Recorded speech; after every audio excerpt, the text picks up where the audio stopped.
আমাদের এখানে maximum shooting এখানে না ঢাকা আশেপাশেই আছে। আমাদের আমার যেমন এটার আমরা এপ্রিলে যাবো হচ্ছে সিঙ্গাপুরে, আর মেতে যাবো হচ্ছে ইন কেস অফ ঢাকা মানে শুটিং এইখানে যদি হয় তো ঢাকার আশেপাশেই হয়। ঢাকার নট আশেপাশে গোয়িং অ্যাব্রড। হ্যাঁ সেটাও যাওয়া হয়, স্টোরি বেস বাংলাদেশে শুট করাটা একটা ইমোশনাল একটা ব্যাপার। আমরা বাংলাদেশে গিয়ে শুট করেছি, এটা কিছুদিন আগে হতো এখন বলছি। আই থিঙ্ক সেইটা বেশি কানেক্ট করবে rather than shooting Switzerland, shooting in Italy. আমি কানেক্ট করতে পারছি, মানে আমি বেশি তো বিদেশি আমরা নর্মালি শুট করতে, আমার বেশি ভালো লাগছে এখানে। ওয়েস্ট বেঙ্গলে 60% লোকের একটা কানেকশন আছে, ইমোশনাল কানেকশন। তো তোমার এই ছবিটা দিয়ে হয়তো আমাদের সেই গ্রুপটা বেরোবে। আমরা চাই যেমন কমার্শিয়াল হলে একটা ছবিটা এখানে তো আস্তে আস্তে বলছিল এইটা মনে থাকবে বাংলাদেশের শুটটা। স্টেটাস আর লিখেও ছিলেন one of the this going to my best outdoor till date, amazing fun. আমার যেটা সবচেয়ে বেশি ভালো লাগে যেটা ওয়ার্ম অফ দ্য পিপল, যেটা যে আত্মীয়তা যেটা আমরা বলে থাকি বা যে ওয়ার্ম ব্যাপারটা পেয়েছি, আই থিঙ্ক ইটস অ্যামেজিং। একটা নৌকো, তার পুরো পাড়ে লোক, ও বাংলাদেশে যেটা আমরা দেখলাম সেটা হচ্ছে এটা এন্টারটেনমেন্টকে খুব ভালোবাসে।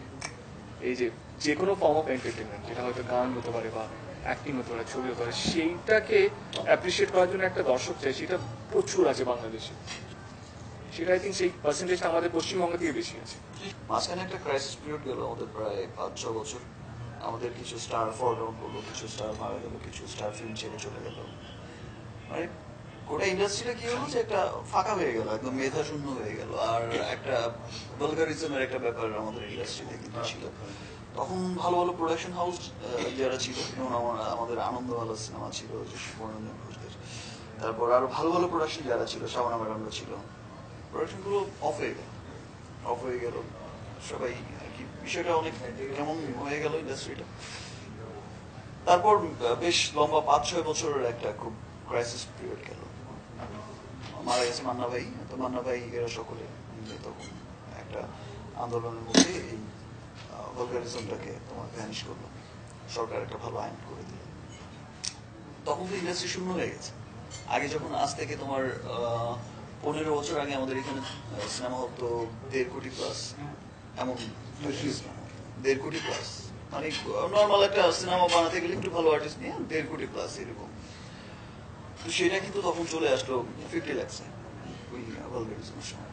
তারপর আমরা আবার নতুন করে শুরু করি। আমার ওই সময়টায় শুরু করে আবার এই এতটুকু আশা। আমরা পৌঁছতে যদি পারি ঠিকঠাক ভাবে, then definitely see that they are ready to help. ওই পৌঁছানো পর্যন্ত ওই যতটুকু যেতে হয় আর কি।